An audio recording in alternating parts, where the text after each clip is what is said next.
Good morning, Sac City. Welcome into another episode of the Sac City Podcast. I am your host, the one and only Vinny Milani, joined as always by my best friend in the whole entire world. He is Aaron the Mukesiah Mukes. And below us, we have someone who seems very, extremely salty that my best friend's power rankings have not changed in over a year plus. He is your boy, AJ Johnson. It is a beautiful August 12th morning here in the city. Episode 66 is about to kick off. We have two more teams that we are going to be previewing this morning. We got the Chargers and the Las Vegas Raiders, two division rivals that we're going to be diving into and previewing. We had some preseason football last night. We've got some preseason football tonight. We've got football on football on football on football. It is a great time indeed. Aaron, how goes it this morning? Feel good. Some great preseason action. You know, a lot of scrubs getting some time. Love that. Love seeing the scrubs get an opportunity. A lot of guys that won't be in the NFL next week. Belichick's probably already cut 6 guys as we speak, seeing that they lost. It's good. I'm excited. I'm ready to talk some AFC West. A couple of good teams that we're going to be talking about. I'm excited. I'm excited to bring the hammer on AJ once again. Oh my. Oh, I don't know what this hammer you speak of is, but I'm glad you're comfortable with it. It's pretty.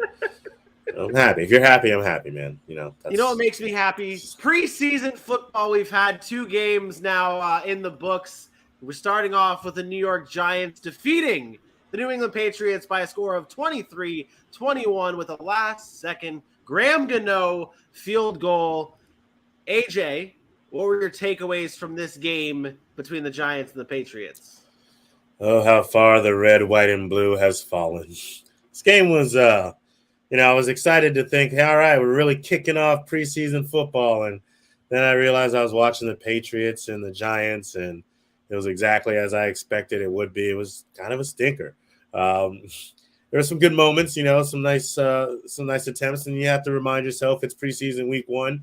I like that the Patriots were taking shots. Went back-to-back plays right down the field, 20, 30 yards, going for it. Then that kid Nixon, he looked like he had some bright moments, made some really good plays on the ball, some great adjustments on the boundaries, helped his QBs out a lot. That's something that they can value over there, but who knows how far that goes. But other than that, Patriots have a lot of work to do, as do the Giants. So it's week 1 for the preseason. They'll take it back to the training camp and address some things and step back out next week and see if they can look like an actual NFL team. Giants fans, how much do you hate Kenny Golladay? Like, how much at this point? He had a bad drop in this game on 3rd down, very bad drop.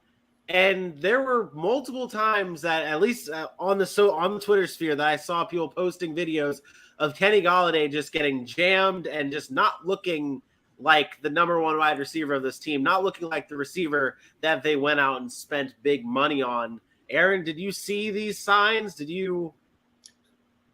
I don't want to continue to say this, but I don't care.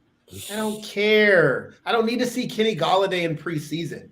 Because if he would have went out there and had 7 catches, 154 yards, and 2 touchdowns, we all would have said, oh, well, where was this Kenny Golladay last year? And is he going to be able to do it in the regular season? Like, we don't care. We've seen Kenny Golladay be productive with the Detroit Lions in the regular season.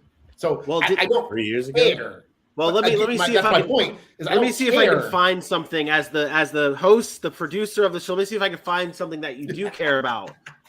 Bailey Zappi. Yes, there we go, baby. For the Patriots game. What did you see from him? Is your predictions is it starting to shape up? Is it all coming into words are hard? Is it happening? Bailey Zappi. Rough start for Bailey Zappi early in the game. Had trouble connecting with receivers. Not unexpected. You expect that from young quarterbacks. But I did like the way he progressed through the game. And I like that they gave him a lot of opportunities. This wasn't hey, you're going to play a quarter. You're going to throw the ball 6-7 times. Hoyer is the veteran. He doesn't need to do that. Zappi, you're a rookie. We're going to have you go out there and play basically a full game. And he almost did that. He threw for 200 yards. Again, completed just over 50% of his passes, close to 60%, could be better, but I expect that from a rookie. There was a tip ball interception, but he also threw a touchdown, back shoulder touchdown, underthrew it, but that's the place you want to put it in that situation. I liked what I saw. By no means what is like, oh my God, watch out, Mac Jones. Like, no. I said that as a kind of as a precursor to what I think Bailey Zappi can be, but we did not see that come to fruition after one preseason game. But I was encouraged that Bill Belichick, in my opinion, is saying this guy's going to get a lot of run in the preseason. He's going to play a lot, and that made me excited. And then also the connections, with the Patriots not really having a lot of weapons, bringing in guys like a Christian Wilkerson who's looked pretty good. Little Jordan Humphrey caught the touchdown, some of those guys. And then we obviously know the Taekwon Thornton, who was a pretty high draft pick for them. So excited to see some of those young receivers get an opportunity to connect with the Bailey Zappi and show what they could do on the football field. Yeah, you brought up Taekwon Thornton, and he scored a touchdown in this game, but it didn't come without controversy because before that, you see right here, Giants cornerback Aaron Robinson getting called for taunting. And then the very next play, Taekwon Thornton, really, Brian Hoyer makes a great play here, finds Taekwon Thornton in the end zone. But this play, this touchdown does not happen without that taunting penalty from Aaron Robinson of the Giants. The fans, people of the NFL, the people are upset about this call. Aaron, you just shat on me upset. On the show. We're gonna pull the curtain back. Why were you upset? upset? Because it's not for the right reasons. I'm upset because we have to talk about this stupid shit. This is no different than any taunting call that they called last year. The guy stood over the guy, did this, and looked down at the receiver. Get over it. The NFL is calling it. It's not changing. But let's be honest, this is also preseason. Every preseason, every call is going to be heightened. If you touch the guy, they're going to throw the flag because what they try to do is they try to use preseason to deter you from doing those things in the regular season. The regular season tends to get down on those penalties a little bit more, and then in the playoffs, they go down even a little bit more. So this didn't mean anything to me. I don't know why I had to just waste 32 seconds of my breath talking about this dumbass penalty. My apologies. Let's go into the other game then and see if we can save your breath and get your breath to have some valuable takes with it. The Baltimore Ravens took on the Tennessee Titans, and they defeated them 23-10. We saw a lot of Tyler Huntley, and we also saw a lot of Malik Willis, who had this play here for a rushing touchdown where he spins off Kyle Hamilton, who also had a very good game. This Malik Willis play, he looked good, guys, in this game. AJ, what were your takeaways from the rookie quarterback in this matchup? They made the right choice, even if they're not going to start him this season. It's a good guy to have in your QB room, learning the NFL, taking that red shirt approach, and being ready for next season. Now, that can sound like a lot. We're talking about one game. I do understand that, and it's the first preseason game. But to go out there and let's remember, this is a guy that everyone wanted to tote as a first-round pick, and he fell all the way to the third round. There were so many doubts. Everyone talking about he wasn't going to be what they thought. And for all intents and purposes, for one preseason game, he showed that maybe he was a little bit better than the third-round pick he made. So I think he played quite well. I thought we saw everything that we already know about Malik Willis in this game, that the potential is there. No, not like in the telling, we've seen it all, but like this game right here, he played well. We saw the talent on display in this game with his rushing ability, his ability to go and make plays when it comes to throwing. Like he had that one sidearm pass. He had a very good game. He looked confident. The potential was there, and we saw everything that we thought Malik Willis was coming into this game. We saw it all out on the field today. The biggest problem is he still has Ryan Tannehill ahead of him. And that's what's going to come down to. As of right now, he has Ryan Tannehill ahead of him until next season when they could cut him and whatever. And Malik Willis. I wasn't even making that face for that. You just said the biggest problem, and I don't know that it's a problem. Maybe it's not the right word, but to your point, I think you saw everything he's capable of. You said he played really great and all that stuff. Yeah, I mean, for the limited time, but he still has the same issues that I had concerns with him before. His footwork's not great. He made great throws, and he showed why his athletic ability is such a problem for most it's going to be a problem for a lot of defenses if he can fix some of those other little technical things that we didn't really get a whole lot of sample size tonight. Again, some of the footwork issues, the sidearm pass is great because it worked, but there are some things that he took a couple of sacks. There were some things that, again, as the nitpicking kind of guy, but for a rookie to come in first game, play the way he did, I think to your point, he showed why there were talks of him being a first-round talent. And maybe it's just about can Tennessee hone in on those little things, those technical things that they need to shore up to make him an elite passer, because I think everything else is there. The physical abilities have never been a question mark with Malik Willis. So I was impressed. I liked what he did, and I liked that he played very loose and free and just played football instead of being in his head trying to be like, I have to read this defense, I have to do that. He just played with instincts, and I like that from a young quarterback this early on. Yeah, and on the other side, it was Tyler Huntley who really showed out for the Baltimore Ravens, going 16 for 18. He had some big touchdown passes. I mean, he looked exactly like what we saw last season during the regular season when Lamar Jackson went out. He is arguably one of the best backups in the NFL and could be a starting quarterback in this league for some of these teams. I think I think Tyler Huntley could definitely battle a Baker Mayfield, a Sam Darnold for a starting job, and arguably win that position. Vinny Milani could battle a Baker Mayfield or a Sam Darnold. No, I'm just playing. I look at you, little 5'6" Vinny Milani wouldn't make it over the offensive line. But also true. Run through. You get scat backing out there, and you won't even see him run through those linemen. That's a plus. Oh, could you? Nope, you froze. Not at all. Now you're good. Did you hear anything or no? Nope, not a thing. So I said you buried the lead. Because the only thing we should have been discussing in this game is how the Baltimore Ravens have now won 21 straight preseason games. Do you understand how ridiculous that sounds? That a team that is not really trying to win in preseason, and the guys on the field are, but they're not putting their starters out there every week, has won 21 straight preseason games. It's absolutely insane, and I don't even have an explanation for it. It's just crazy. I do. I have an explanation for it. Coaching. It comes down to coaching, and I get it. Hold on. Hear me out here. Yeah, when we previewed the Giants-Patriots game the other day, what was the one thing you said, and your reasoning behind the Patriots winning? Yeah, great coaching allows those backups to step up. And but 21 straight, the best coaches in the world have never done that. Vince Lombardi, Tom Landry, Andy Reid, Bill Belichick, not Jim Harbaugh. Well, no, not Jim Harbaugh. You're right. Not Jim Harbaugh. John Harbaugh, maybe. John Harbaugh. They're not Jim Harbaugh, and they're not John Harbaugh. 21 straight games at any level, in any setting, in the NFL, it's bizarre. Shout out to the Baltimore Ravens, and I'm rooting for them to make it 22 and 23, and then call it another year and continue this streak because I think it's great. Yeah. It breaks my heart they can't get to 24 I'm playing Lamar Jackson year. next week. Playing Lamar. Lamar, get in there. We need a win. Who cares about your contract? Just run the last little series. Get in there and get that W.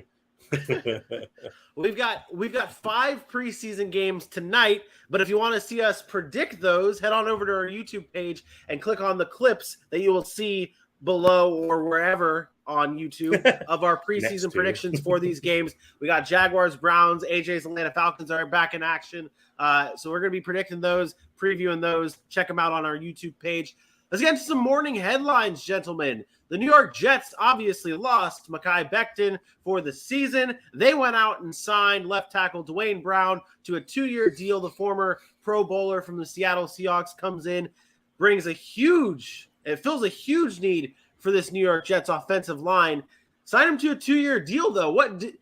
AJ, do you see anything with the 2-year deal instead of maybe like a 1-year deal? Maybe they're a little bit more concerned about the overall health of this offensive line.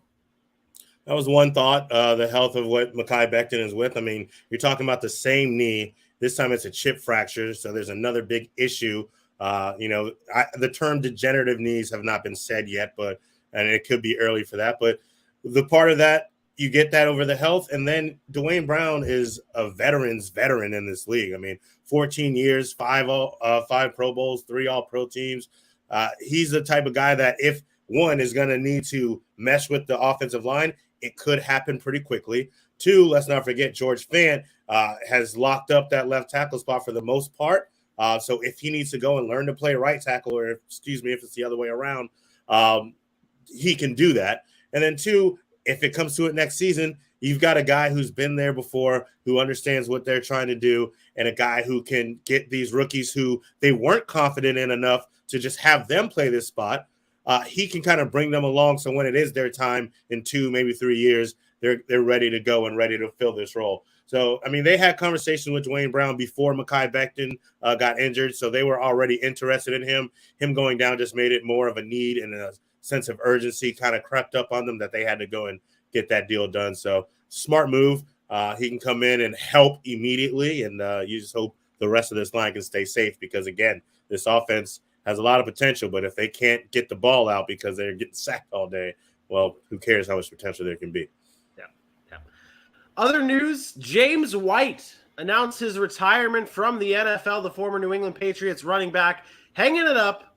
He will be missed, I feel like, in the NFL with how well he was, at least in the passing game. He actually White holds 3 Super Bowl records, all from the team's Super Bowl win over the Atlanta Falcons. He's got the most receptions, most points scored, and the most touchdowns in that game. Aaron, your thoughts on James White retiring, hanging him up? Congratulations to James White. He's also the only player in NFL history to end a Super Bowl on the last play, to walk off on a Super Bowl walk-off touchdown. He's been a great player. He played with Tom Brady, which helped. Maybe I shouldn't say great. He's been a very good player. And again, playing with Tom Brady helped a lot, but he's versatile. He's good out of the backfield. He's kind of the ultimate professional. People have talked about his leadership, the relationship with Tom Brady. Obviously, New England valued him, and now it's just come down to the fact that he got banged up, and some of the injuries, they didn't think that he would be able to come back the way he was, and he obviously felt that. Congratulations to him. I don't think this is some, tour of, oh my God, we're losing a staple in the NFL. But again, when a player plays for one team his entire career, he put in a good, 9 years in the NFL. 8 or 9 years. Good for him. He's been a good player, and now he gets to ride off into the sunset with 2 championships. And then he'll always have that Atlanta Falcons game to remember. Yeah. Sorry, AJ. But no, his nickname was Sweet Feet. Just learned that, by the way. His nickname was Sweet Feet. So happy trails to good old Sweet Feet James White. One other bit of news from the NFL world. Tom Brady will not be returning to Bucs camp until after their game against Tennessee Titans on August 20th. AJ, what does this mean for the Bucs moving forward to get their season started and throughout training camp? Aaron, permission to use your line? Go ahead. I don't care. That's Tom exactly Brady. We're talking about 1 week. This man's getting a week vacation. In preseason games, he's not going to play. Honestly, if you want to spin it, what an ultimate professional. Hey, we got guys who are going to be playing in the preseason, and they need to be ready. Let me not be here to take up their reps. I did almost retire for 40 days. Let me go ahead, spend a week with my family, and then get back to ignoring them for the entire season. This doesn't matter. When he's committed, when he's there, his work ethic is real. The Bucs are going to be fine. It's 8 days. He will be back, and he will be ready to go week 1. And the Bucs will be on to their playoff run to start.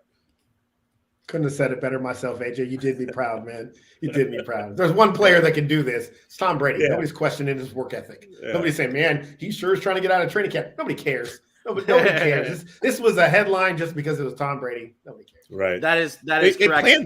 They planned this.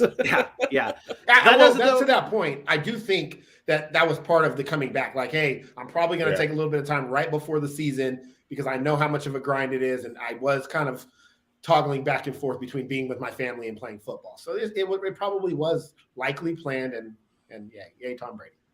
Yeah. There you go, Tom. There you go. Work and life balance. There you go.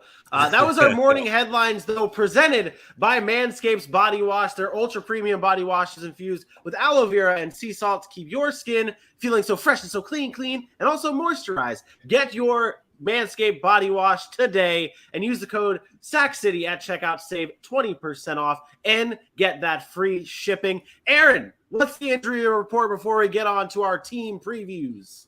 Yeah, really quick, couple injuries to kind of touch up on. Who would have thunkin'? Rashad Penny dealing with a slight growth. Injury. Oh, Yeah, he pulled it. Growing issue. A little bit concerned there if you're Rashad Penny. You're back. Aaron, You're what's back. the injury Go ahead. report looking like for Rashad Penny? Did it do it again? It did. That's so weird. It's like not even freezing over here. We talking all that shit about AJ Spectrum. But mine's not freezing. But mine's not like freezing. It's so weird. It's just like skipping. Yeah. It's weird. Anyways, Rashad Penny dealing with a slight growing issue, seeming unlikely to play on Sunday. Saturday talked about his injury history. There's got to be concern there if you're a Rashad Penny guy, just because of the injury history. Also in Seattle, LJ Collier will be out a week or so with a sprained elbow. And said Pete Carroll said if he was a pitcher, he'd need Tommy John.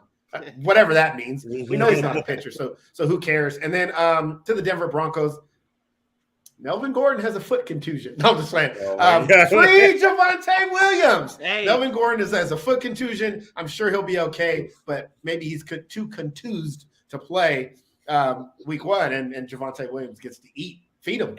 Hey, both those, two of those injury reports made me obviously not very happy because they're very hurt. Happy. But Rashad Penny dealing with that injury, Ken Walker, baby, I told you, this dude, he's gonna tear it up. And then obviously Melvin Gordon, free Javonte Williams. That's what we preach on this show. So there's your injury report. AJ, give the beautiful people at home a nice social read, and then we will get on to our team previews.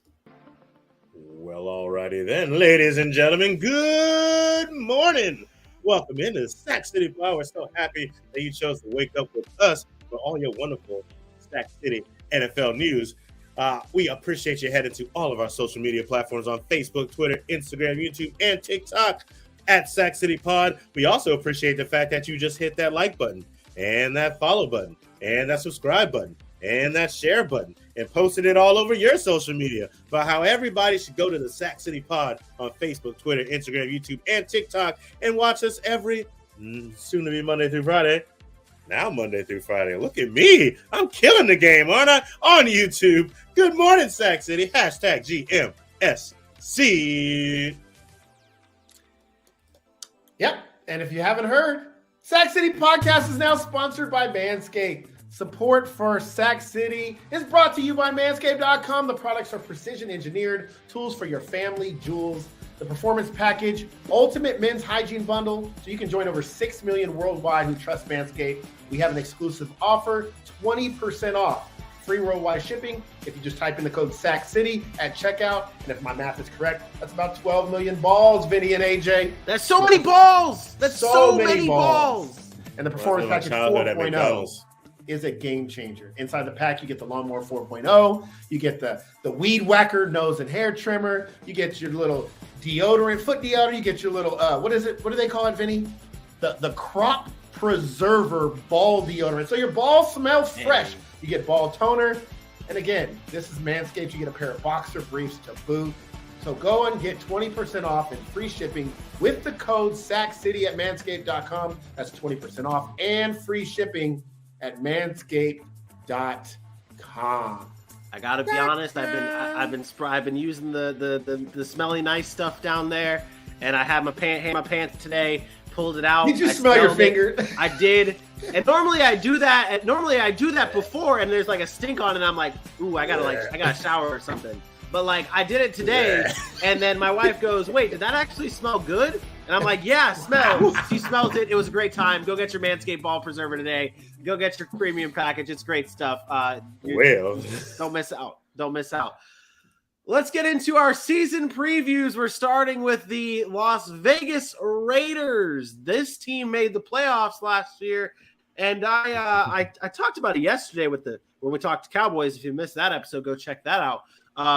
But people were down on the Cowboys, surprisingly, and it caught me off guard. Same thing is what's going on with the Raiders. A lot of people are down on the Raiders, and maybe it's not necessarily that they're down on the Raiders themselves, but high on everyone else in this division. The Raiders obviously brought in Devontae Adams, now connecting with his former college quarterback in Derek Carr. AJ, what is the one thing that can hold back this offense? So I feel like I'm going to start sounding like a broken record here. But much like I had the issue with the Dallas Cowboys, for me, it's this offensive line. We can talk about all the wonderful weapons that they brought in. We can talk about the run game that Josh Jacobs is going to get to run into the ground. Devontae Adams is there now for receiving. Hunter Renfrow looks great. Maybe Darren Waller gets back to full form this season. But like I just said with the Jets as well, if your offensive line isn't together, it's not going to work out for you. Aaron's favorite website, PFF, has them ranked as 29th going into the season. And a lot of the questions come from another one of your favorite people, Alex Leatherwood, who allowed the most pressures last year in the NFL at 67 pressures. Now, they're saying he looks a little bit better. He's starting to get a hold of things. But as you looked at the Hall of Fame game, and I get it, that was pre-week 1, week 0, if you will. So everything wasn't up there. But that line allowed 2 sacks in that game. Who's to say that that's not a norm? Who's to say we're not seeing an average of 2 sacks every single week at the very least? So I think this line has to kind of get meshed together. That right side definitely needs a little bit of help, and you have to pray that guys like Colton Miller doesn't get hurt, and maybe Dylan Parham will step up even sooner and come help this line out, because I think he's a scary good prospect that can learn this game pretty quickly and be a force on that line. So this line has to get it together a little bit, and then they should be the Raiders that we all think they have the potential to be. 5 sacks. Jaguars had 5 sacks, and that's what it is. Me agreeing and stressing your point that even though it was preseason, Jaguars still had 5 sacks on a Raiders team where it's just like a team that's still growing and they're getting their new pass rushers involved and getting them going. Like 5 sacks against the Raiders, 5 sacks led up for the Raiders in that preseason week 1 game. And I 100% agree that is going to be the thing that's going to hold them back. You look at the teams in the AFC West too, with the pass rushers that the Chargers and the Broncos have. Like, they're going to be making it hard for Derek Carr. To clarify, and this was just my mistake. Because I didn't say it. I was specifically speaking about the Alex Leatherwood and their backups area. On that side, the pressures allowed and the sacks allowed were 2. So that was my fault. I did not make that part of it clear. But that was where the 2 sack number came from. I don't want to keep week to week, y'all like, AJ don't never got the right damn information. So let me just clarify that up. So 2 things. I agree. I think the weak spot is the offensive line. Obviously, the weapons on the Raiders, there's no argument there. They got a Devontae Adams now, Darren Waller, Josh Jacobs, all that.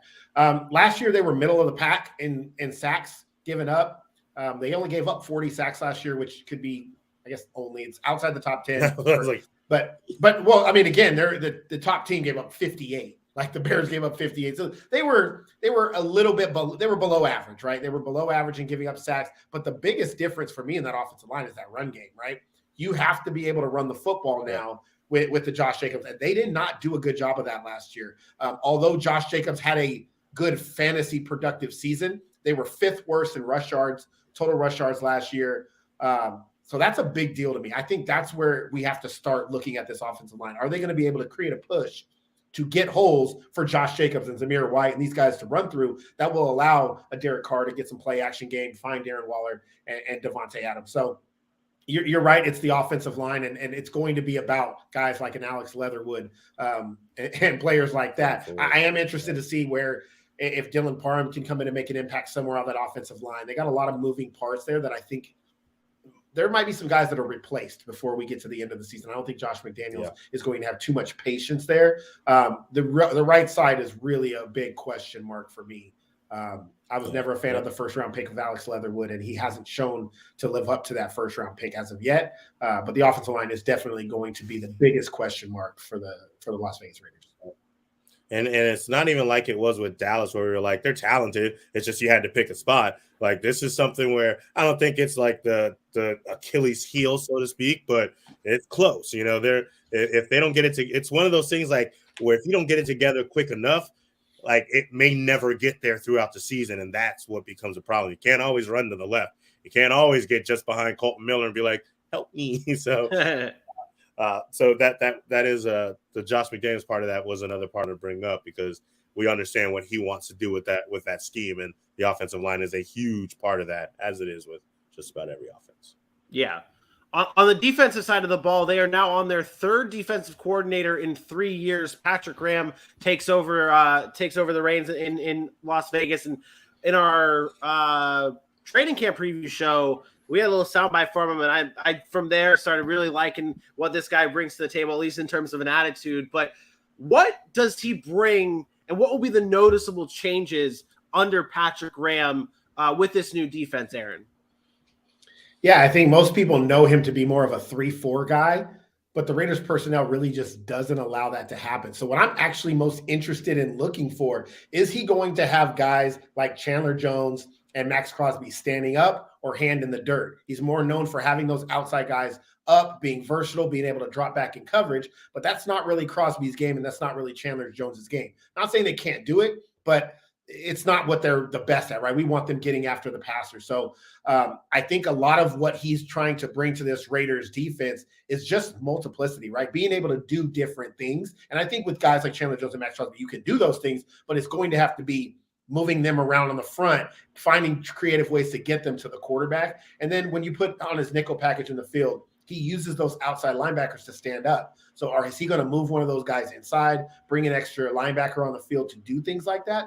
You wonder. So he likes to run a lot of zone coverage. He prefers to run zone on early downs and then play man coverage late. I talked about that in the training camp preview. I don't think that changes. I think there's going to be a lot of blitzes on 3rd and 4th downs to get pressures, but he might not have to do it on early downs much because he does have those excellent pass rushes on the outside where they can sit back in that cover 3, that cover 6, and just cover more space on the field. Give quarterbacks less windows to throw to, or smaller windows to throw to, and be able to allow those guys on the edge to get to the quarterback and make plays. So you say one of those edge rushers are probably the biggest benefactor from this new system of Patrick Graham, or is there a specific player that you think really just is going to thrive under this new system? I think honestly, with the joint efforts of a Patrick Graham and the addition of a Chandler Jones, that back end, which wasn't very good over the past couple of seasons, is really what's going to benefit, because it allows them to sit in coverage, to play more zone, and not have to worry about covering man-to-man guys for long periods of time, because you have elite pass rushers that can get to the quarterback. And we've talked about this. When you have 2 pass rushers, can't double everybody. Right. So if you double Crosby, Chandler Jones is likely to be in one-on-one coverage, or maybe have a back just chipping out of the backfield, which takes an option out of the passing game and allows your secondary to focus on the 3 or 4 wide receivers that are on the outside. So I think in joint effort, it's going to be the back end of that Raiders defense, which has needed some help. That's the biggest beneficiary of this kind of move to Patrick Graham. I love Patrick Graham, so I'm happy.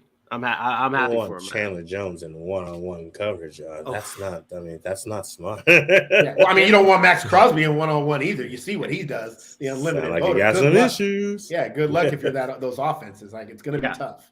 Yeah, we talked about the fact that the Raiders had the offensive line issues with all the pass rush that's going to be in the AFC West. Well, the Raiders themselves create issues for bad offensive lines for the other teams in the AFC West as well, with Max Crosby and now the addition of Chandler Jones. Let's take a look at their schedule. And AJ, what do you think is the defining part of this Raiders schedule? I honestly kind of struggle with this, because I'm looking at it, and everywhere I think there's a pocket that I need them to focus on, then there's a stinker of a team. Like, I want to start at week 4, and it's like, yeah, that's about to get tough. But then they get a bye, and not only do they get a bye, they get to come off that bye to what we presume is not a great Houston team. Then you got New Orleans. So I wanted to start there and think about it, but then we got your Jacksonville Jaguars. Going from that point on, the Colts are going to matter. Denver's going to matter. But then you got Seattle. So really what it comes down to for me is this is just a team that has to show consistency. But at the same time, it kind of looks a lot like what they dealt with last season. They started their season off 3 wins, then they had 2 losses. Then they had 2 wins, then they had 3 losses. Then they finished the season on a 5-game win streak. You just want to see that consistency from them, where you're not just getting these pockets where everything turned around. And of course, there's the asterisk of all the BS they dealt with last year. I understand that, but they overcame that very well. They overcame that adversity. It's a new genre. It's a new regime. They seem like they are pointed in the right direction. If that consistency can happen, and if they don't have 4 overtime games, I think you're looking at a pretty solid Las Vegas Raiders team. Did you just say a new genre? Yes, that's why I immediately changed it and said regime. I was like, that's the right word I was looking for. I was like, I've never heard. I was like, it could work. It could work. And I was like, did he say genre? I got that. I was like, wait, what? I don't know what that genre stuff was. I watch a lot of movies. I listen to a lot of music. It's all new genre, maybe. It's all new genre in Vegas. I think very similar to what AJ said. I don't really think there's a point in the schedule that we can point and say what's the most important. But one thing I will say, I think this whole year matters. The only thing that matters this year for the Raiders is what does the division play look like? They can't go 2-4 in the division. They can't go 1-5 in the division. Can't go 0-6 in the division. Last year they went 3-3. It's okay to go 3-3 in your division. Win a game from each of those teams, and you're okay. You'll be sitting pretty there if you can split your division. I think that's the most important. If I'm the Raiders, I'm circling week 1. I'm circling week 4. Circling week 5. I'm going all the way down to week 18 to week 12, whatever it is, 13, and then week 11 to those division games.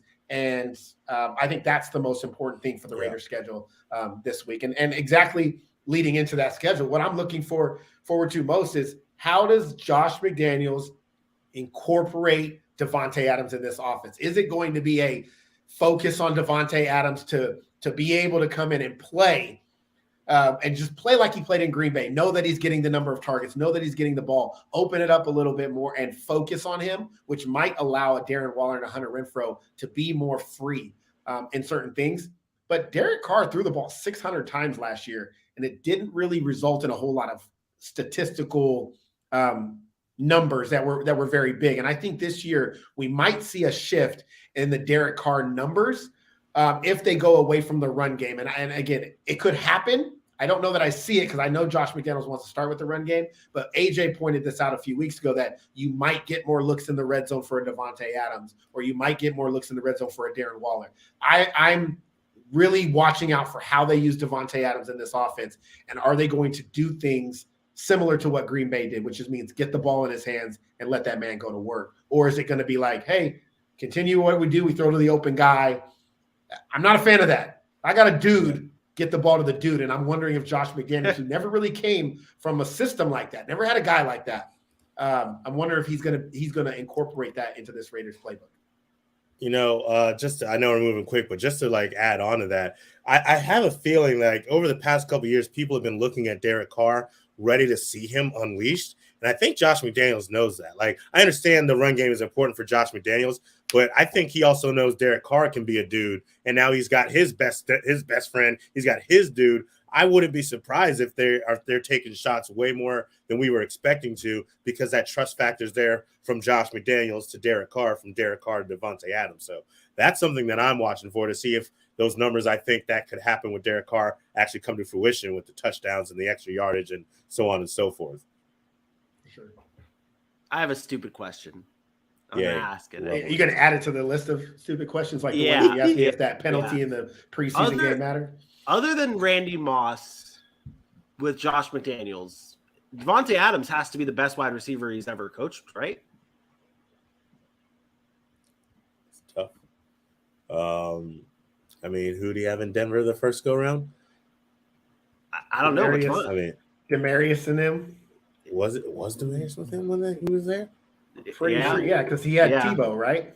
Yeah. So, that would be the next. And honestly, RIP, all respect, Demarius would be third in my opinion. See, this is why I asked. I thought about. I'm like looking at the list and it really doesn't matter, and I guess in the grand scheme of things, it doesn't really matter the question. But I just thought about, I'm like, man, this might be the best collection of weapons that Josh McDaniels has ever had at his arsenal. Because look at Josh Jacobs. Josh Jacobs might be one of the best running backs he's ever had. And then Darren Waller is not Rob Gronkowski, but he's a damn good tight end. Then you throw in a Davante Adams, is arguably the best wide receiver in the NFL, and arguably one of the best wide receivers Josh McDaniels has ever coached. This might be the best group of weapons Josh McDaniels has had in his entire career. You know what? So you asked a stupid question. I'll give you somewhat of a stupid answer. Well, I may look at it as Josh McDaniels looks like he has his New England Patriots slot guy in a Hunter Renfrow and is going to be able to work with that. But, oh, look, on the best side of things, not only do I have that, how I know how to exploit, I also have the best damn receiver in the NFL. So now I have the embarrassment of riches that I think I should. So that could also be it. We may not need to sleep on a Hunter Renfrow, not that he's going to lead the team, but you get what I'm saying. To be fair, I had to look this up because I was pretty positive. He also did coach Brandon Marshall. That's who I was referring to. Yeah. And I'm not trying to say really that yeah. right now it's a hard debate to tell me that Devontae Adams was a better overall player. Like right now, if they ended today, Brandon Marshall was a dog, man. And that dude could play some football. Yeah. He did get to coach him. So it's close. So like to your point though, the fact of the matter is he doesn't have a plethora of these type of weapons on his resume. His resume, not his regime. Genre. I know. No, I did that because I mix those up all the time. Regimen and like regime and resume. So he doesn't have a huge list of guys like that. Obviously, the Randy Mosses, obviously the Brandon Marshalls, and now the Devontae Adams adding to that is going to be big for him. Okay, sorry. Yeah, just want to go off on that tangent there. It worked out. Let's go over to the Raiders odds here. And if you guys are new to the show and new to this game here, we give you the locked and loaded Sac City bets here. Aaron is shaking his head behind this graphic here for something. Did I mess something up? Easy. This is stupid. I am like wondering. Okay, so you guys are all on board of this too. Seeing that, and this is the Vegas. You can look it up. Google it. Google it right now. Vegas Insider posts this. The 2022-2023 NFL win total odds. The Las Vegas Raiders are at 8.5 wins. And this is why I said at the beginning of all of this that people are either down on the Raiders or that high on everybody else that they're playing against. 8.5 wins is their total right now. And that's current, huh? Current right now. So I'll say this. I do know that back when we did the schedule previews, I had them at 9-8 at that point in time. And I know, like, while I firmly believe the lock is at 8-5, we do always discuss how tough this division is. And for whatever reason, well, mostly because it's been that way for the last ever long I can remember, the Raiders have been the little brothers or looked at as the little brothers in this division. I know the Chargers were there too, but not many people have a lot of faith in the Raiders. You go back to last year, and they were all like, play for the tie because that's your best bet to do it, so on and so forth. So I think that might be where that comes from. But when you first look at it, you're just like, come on, like no, it's disrespectful. It's disrespectful. 8.5. It feels that way. I'm definitely taking over 8.5 wins. Yeah, like give me that lock. Okay, stop. I can't take this anymore. That's what you guys are talking about? Man, disrespectful again to Josh Jacobs. 749 yards? That was the other thing. Are you kidding me? I was talking about all of them, really. No, I just took the wins. I agree, AJ, because I think all of these are laughable. But 749 yards for Josh Jacobs. Now, where do they get these numbers when a dude's never been below 890? And that was in a, quote, bad year last year. Like, again, this is the whole Zeke argument with me. This is stupid, and I get over-unders. I've bet before. I understand that they're set at a certain number for a reason because they do account for things like injury and all these things. The fact of the matter is it's disrespectful to Josh Jacobs to throw that number on the screen of 749 yards in 17 games. I look at when I'm doing this, when I'm making the graphics and trying to find the bets to put in here, I question on this one specifically, the Raiders ones. I question if my information was right.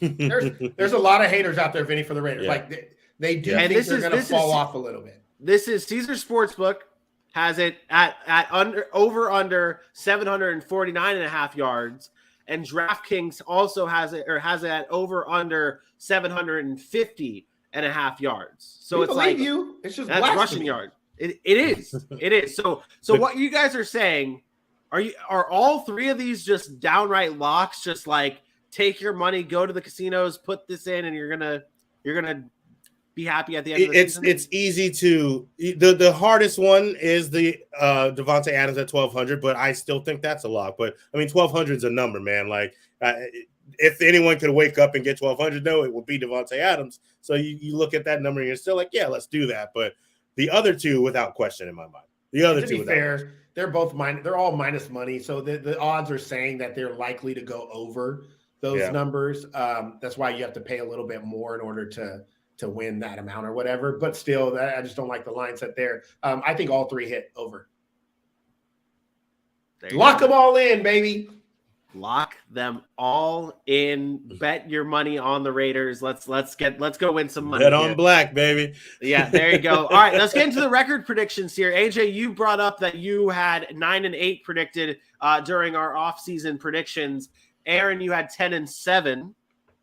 I had 11-6. You ain't got to tell me. My record's right here, baby. Hey, I got the records right here because I still have it in my. I have my organized computer, you know. But all right, so AJ, you were the one who originally brought up your record first, though, at 9-8. Are you moving or staying? Slightly. I did not know Aaron had it at 10-7, but it wouldn't matter because how I feel is how I feel. I did give them one more win. I've moved them up to 10. I know you were going to ask me where that other win is. Insert trash team here or insert upset over the Rams here or something of that nature. But I think their weapons and the chemistry and the way they've kind of come along as I've watched over the camp, at least one more win. Again, this is a really, really tough division, so it's kind of hard to go too much more than that for me. Yeah, you guys got mad at me when I unveiled my my AFC West records because I had all of those teams at 12-5, 11-6, 12-5, 11-6. That was how I had my AFC West unfolded. I just said we weren't blasting. It's just for all four to get to 11 wins is going to be extremely hard to do. Like that's going to be insane if it does happen. That would be unprecedented, but not far off. I had all of them winning 10 games. So I had a three-way tie behind the Chiefs at 12 wins. I had the Raiders, the Broncos, and Chargers all at 10 wins, tiebreakers making the playoffs. And I have Vegas still at 10-7. The biggest thing for me is I think they're going to win some games they shouldn't. I think they're going to lose some games they shouldn't. I have them losing to the Texans and still winning 10 games. So I have them losing that Jacksonville game. Not to be a homer. I know, just take this hat off here. But do they play Atlanta? Because they're going to lose that game if they play Atlanta. Just traveling from Vegas to Jacksonville after a game against the Saints. Maybe they're traveling from New Orleans to Jacksonville. That ain't that bad. Well, I don't know. I don't know how travel works. I'm not a usually if you go back-to-back road games, sometimes you'll stay in the city you're in, and then you'll just travel from New Orleans, or you'll travel early to Jacksonville and be there. Well, I'll go from 11-6, and I'll give them 12-5 now. Merry Christmas, Las Vegas Raiders. Real talk. 10-7. I'm 11. I'm staying the same, so I'm not changing. Yeah. All righty. Well, let's unveil where they land on our preseason power rankings. I'll do the unveiling here, Aaron, unless you remember where we put them. You didn't tell me. I know. That's why I was like, you never gave me an official word. Remember what you never knew? That's what I did. So you'll see also on here, we did preview the Denver Broncos already. So they're also going to be on this list because they're in the same area. The Las Vegas Raiders come in at number 12 on our list, just ahead of the Denver Broncos. This AFC West is so tight that this I feel like is the best situation right now, is to put these two teams who have some new faces to change the direction of their teams. I think it's fair. I think it's very fair to have the Las Vegas Raiders at 12. Raiders fans, if you don't like it, let us know in the comments what you think. And that does it though for our Raiders season preview. Let's move on to the Los Angeles Chargers. I'm gonna make you do it again, but thank you. Thank you. Talk about it later. Start again. Oh, I know what it is.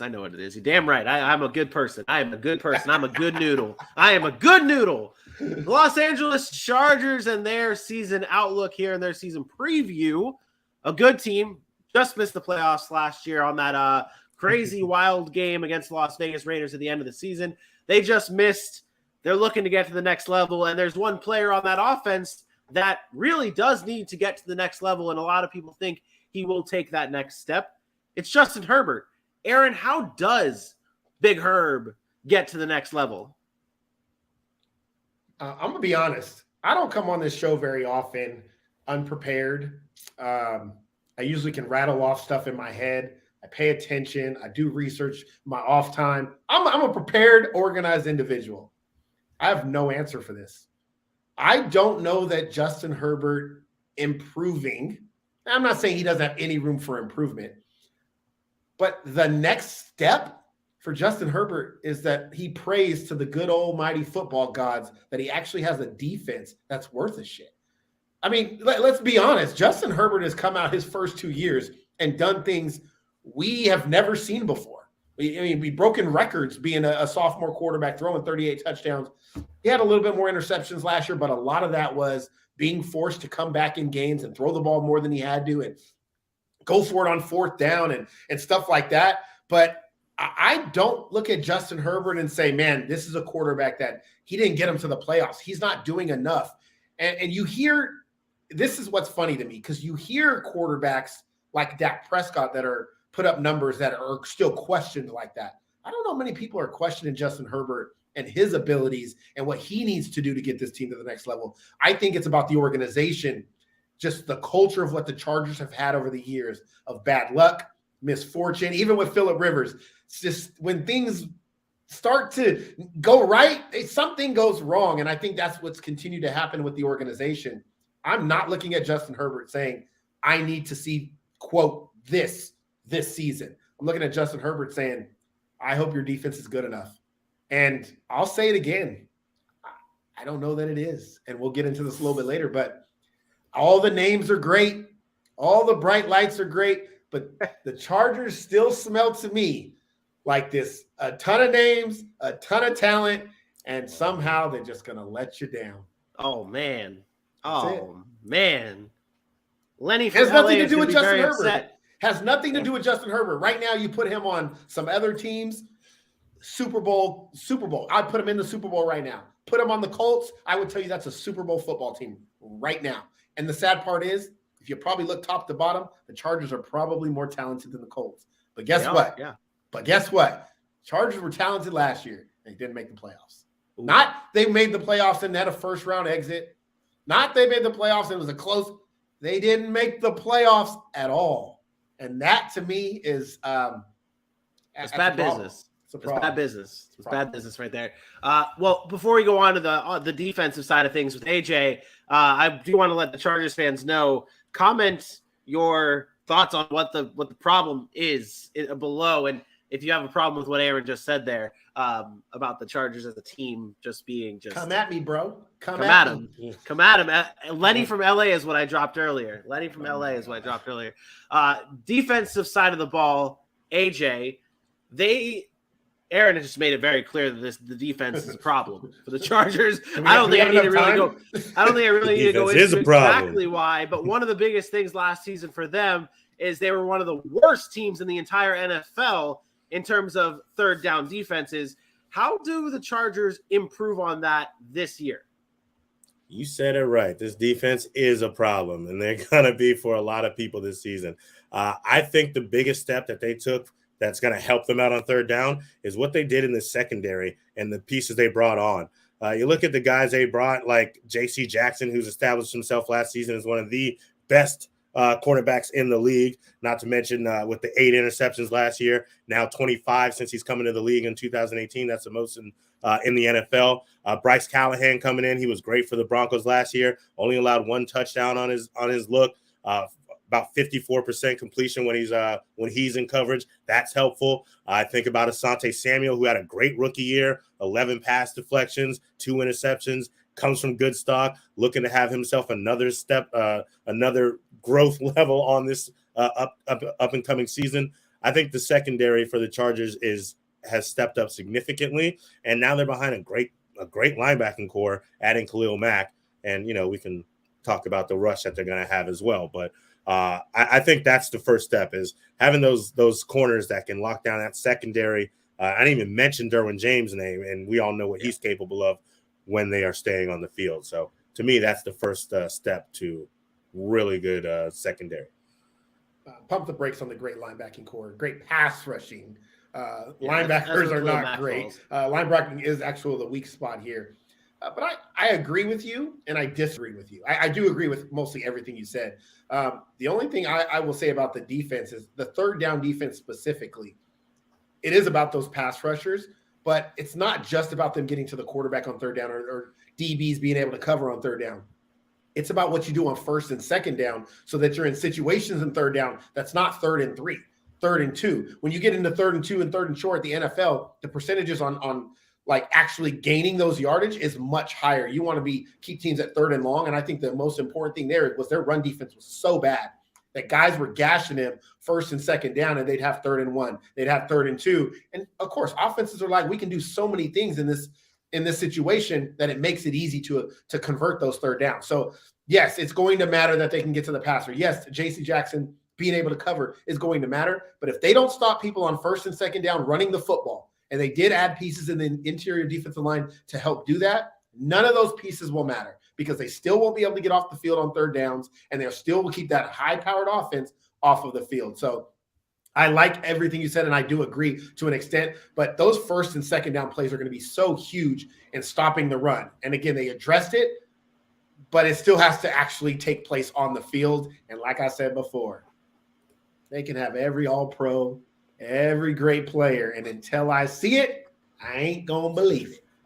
What's wrong with these linebackers? What's wrong with Bosa and Khalil and No. But they're not the traditional linebacker. Those guys aren't playing. They're not stopping the run in the middle of the field. They are pass rushers. They are playing on the outside. Well, you can stop there because Kenneth Murray, Troy Reader, Nick Neiman, Drew Tranquill. Those guys are all unproven and have to show that they can play the game of football at this level. Now, again, you can look at the position itself and you have the top of Joey Bosa and Khalil Mack, but they're not doing what I'm talking about. They're not lining up 5-7 yards off the ball, having to fill a gap, go make a tackle downhill. That's not their game. They are pass rushers. James doing that this year. I know. James doing that this year. Well, that's the thing. They brought in what's that kid? The kid from Baylor that they brought in, the safety. JT Woods. JT Woods. That's it. JT Woods. Yeah. I wanted to say another thumper. Yeah, that's what I'm saying. Like that's what I'm saying. Like they bring in a Jalen Wood. Like he comes in and he lets Derwin James do a little bit more and be a little bit more free in that defense. And Dylan on the show before brought up his guy and Drew Tranquill. He said he's going to be a guy that we'll see. We'll see. We're not arguing here because we all look at the roster and say, "Man, these guys are great." It should be great. It should be. I ain't believing it until I see it. Because I definitely did say how this has been one of the better defenses in my mind every preseason, and it just has never come to fruition. However, this year's different. It's going to be different. It's going to be different. Well, let's look at something else other than this defense and talk about the schedule for the Los Angeles Chargers. Aaron, what is the defining part of the Los Angeles Chargers schedule this year? Hold that thought. Let me grab my handy-dandy Los Angeles Chargers schedule here. For me, it's down the stretch. And down the stretch, they have a deceivingly tough schedule when you talk about their back half of the season. Look at the right side column there. Niners, Chiefs, Raiders, Dolphins. And the worst team in that list is the Tennessee Titans, who won the AFC. He's right, though. He's right. Talk about a tough schedule. I think it's important for the Chargers to get off to a very, very fast start. And I mean 7-8-1 to start the season, because that back half of that schedule there's going to be some losses there. And to be honest, I have them getting off to a hot start. I'll give you my record in a little bit, but I do have them getting off to a hot start, which does allow them to be fighting for a playoff spot. But that back half, good luck. That's a gauntlet right there to go through, and it's not going to be easy. Yeah, that is. I remember you guys can go back and watch our off-season prediction show for the Los Angeles Chargers when we broke down their schedule on our YouTube page at Sac City Pod. I don't recall like actually registering in my head how tough that right side of that schedule was. Like that is all playoff teams right there. Like, well, it helps that Dolphins go get Tyreek Hill. Colts go get Matt Ryan after. Yeah. So there are some. Denver obviously now has Russell Wilson, which I believe they did at the time anyways. Yeah. But there are some things there that have transpired that make you change your tune a little bit. But for sure, that's a brutal schedule. Yeah, and we talk about how like with these divisional games too, like it's easier to when you talk about splitting it. We always say that these games, it's toss-ups with teams like Los Angeles and Kansas City and Los Angeles and Las Vegas and stuff like that. They're toss-ups. They normally split. They split on the road. Like they lose on the road, they'll win at home. Even on that right side of that schedule, you're on the road against Vegas. You're on the road against the Broncos. You're on the road against Indy. You're on the road against Arizona. Like that's five road games in that stretch too. Like the front part of that season, they actually got lucky that Deshaun Watson suspended, because otherwise you start the season with the Raiders and Chiefs, and you got at Cleveland there, which would make it tough. But without Deshaun Watson, they should be able to get that one done. It's not an easy schedule for them, which is a little strange because it's a third place schedule in their division because they finished in third. But however it worked out, the offseason improvements of some of those third place teams really put the Chargers in a tough spot. Chargers fans, how you guys feeling in the comments? Let us know, because I want to know your reactions to this. What your comfort level is when you look at the schedule, and especially that right side. Let's go into what we're watching for. AJ, what are you looking for during this season? So I think we were just talking about the defense and how it's going to be different this year, and I think the reason and what to watch for is going to be Brandon Staley. We questioned a lot of his choices last season, rightfully so. We questioned his aggressiveness, mediocrely so. I think this season, now that he has the names on the roster, let's remember he is a defensive style coach. What adjustments does he make to that defense to stop the rushing waters that go through the dam that is their linebacking core that allows everyone to run for how many ever yards they so please? What does he do to address every single team that's coming up on his roster? Now that he's got the names on his side of the ball, can he allow the offense to work in its own and him focus on the defense? It's kind of like, and remember the Titans when Coach Boone's like, you handle your defense, I'll handle my offense. That's where Brandon Staley needs to be. You're the head coach. I get it. You got to do a little more, but handle your defense. Make sure that they are buttoned up, because we saw what Justin Herbert's capable of. We saw Mike Williams come to life on that offense. We know what Keenan Allen and Austin Eckler's about, and you're very high, and so is the Los Angeles Chargers on Isaiah Spiller. This offense has the weapons, but if they stay on the field or they can't stay on the field because the defense is trash, that needs to be fixed, basically. I think you hit it. Yeah. I think you hit it right there. Moral of the story, I ain't going to believe it until I see it. Get it together, Chargers defense. Get it together. All right, let's go on to their prop bets this season. And hopefully this looks better than the Las Vegas Raiders prop bets.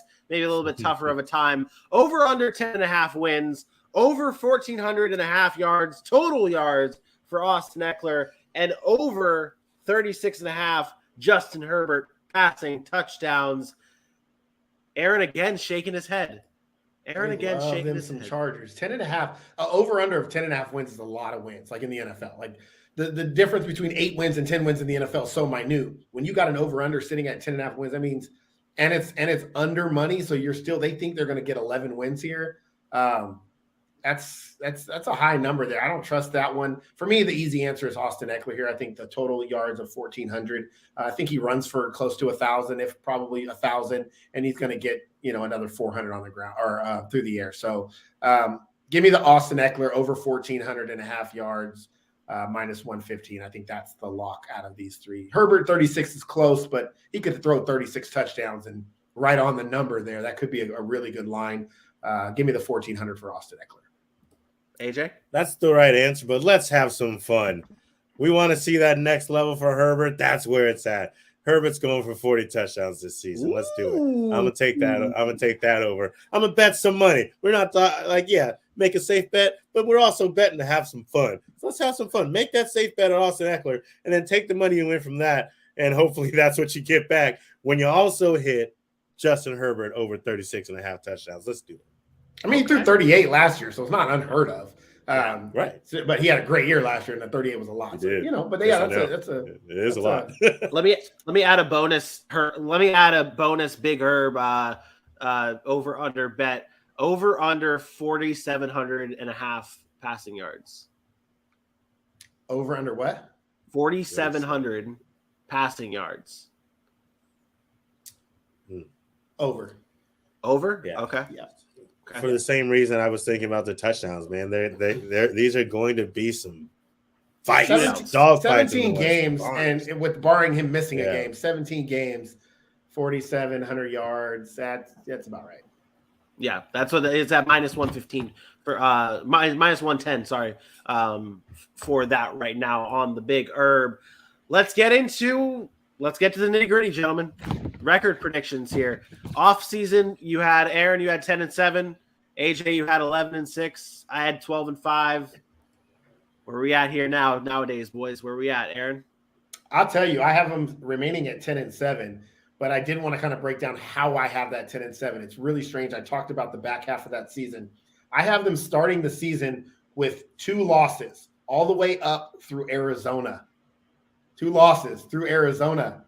I have them losing 5 of their last 6 games. And this to me is going to be, again, the brutals down the stretch. And then you can kind of, maybe they get one early or don't get one early. Maybe they win one late. But I do have them going 10-7. I think the schedule's too brutal. I don't see how they're going to get to 11 and 12 wins with that schedule. And don't let them start 1-1 or 0-2 against that division foes, because then you're starting to keep your eye on that 49ers game. Like, once we get that game, we have to go on a run. I still think Brandon Staley's a little too young. I think that team's a little too young to have to deal with that late in the season. We saw it last year. I think we see it again this year. So now that you'll I'll go to your predictions, AJ, in a second, but Aaron, your predictions are in with 10-7 Broncos, 10-7 Chargers, 10-7 Raiders. You lock that in. Who's the most likely team to miss the playoffs out of those 3 teams? I can't tell you. You'll have to stay tuned for our September show. I can't tell you that. That's our September show. When we break down the season preview and pick our Super Bowl. Are you teasing? I am teasing. Tune in September. Oh, it's either 6th, 7th, or 8th. 6th or 7th. Tune in. I will tell you which of these teams in the AFC West will be on the outside looking in. Tune in. AJ, come up clutch. I will tell you my prediction. No, there you go. I'm also staying pat at 11-6. I'm basically on board with Aaron. We have a couple shuffles where our wins and losses come on the back half and as well as the front half. But let me keep that 11-6. And I think that's a very fair number because I also believe that they're going to be very good this season. So 11-6 to me is actually safe. And I went unsafe, and I went 12-5 for the Los Angeles Chargers here. And now I just want to look back over. I wrote down my wins and losses before when we did this in the offseason, and I just want to look at this again and think split against the all division teams, win against Jacksonville, win against Houston, win against Cleveland, win against Seattle, win against Atlanta. Oh my goodness gracious. Oh, man, Atlanta's going 16-0, 17-0, bro. What you talking about? That's true. Atlanta is going 17-0. I'm sorry to disrespect the great Marcus Mariota. So one loss. Let's go 2 loss, 3, 4. Yeah, I'll lock in 12-6. I'll lock in 12-6 for the Los Angeles. 12-6. You got to play an extra game. Huh? We count preseason now. 12-5. Math is very hard. I'm actually predicting I'm actually predicting their one playoff loss when they make the playoffs and they lose in the first round. That's what I'm predicting there. But 12-5 will be my locked and loaded prediction for the Los Angeles Chargers. Aaron, where do they rank in our power rankings?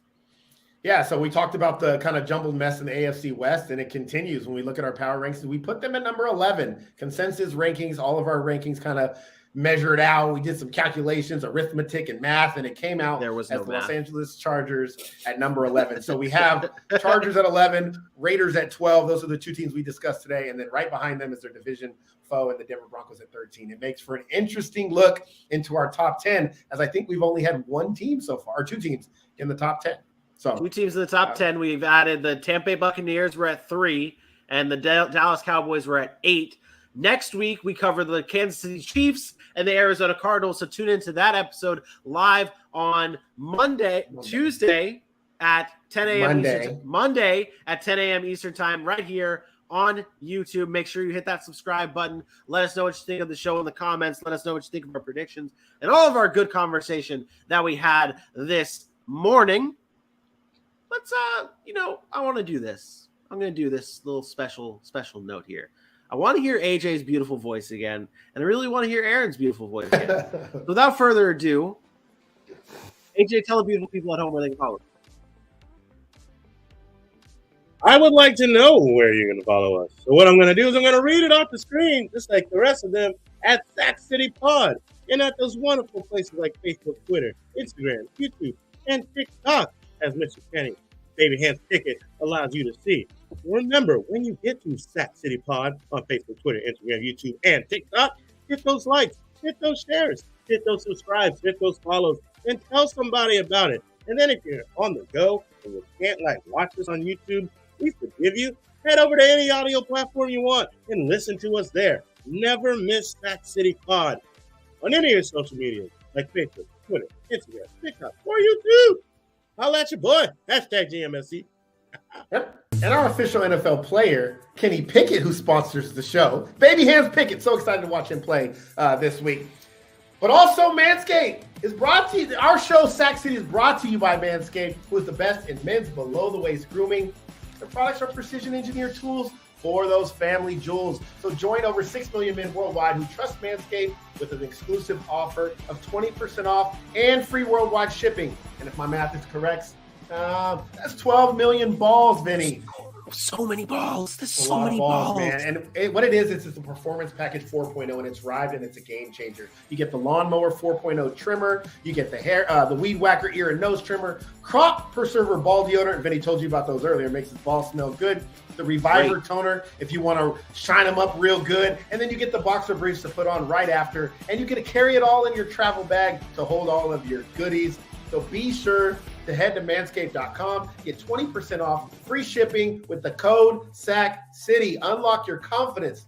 And as always, use the right tools for those jewels for the job with Manscaped. Beautiful. Couldn't have said it better myself. On that note, we'll be back again live Monday at 10 a.m. Eastern Time right here on YouTube for my best friend Aaron Mukes and for your boy AJ Johnson. I am me. We will see you Monday. Peace out, Craig. Holla.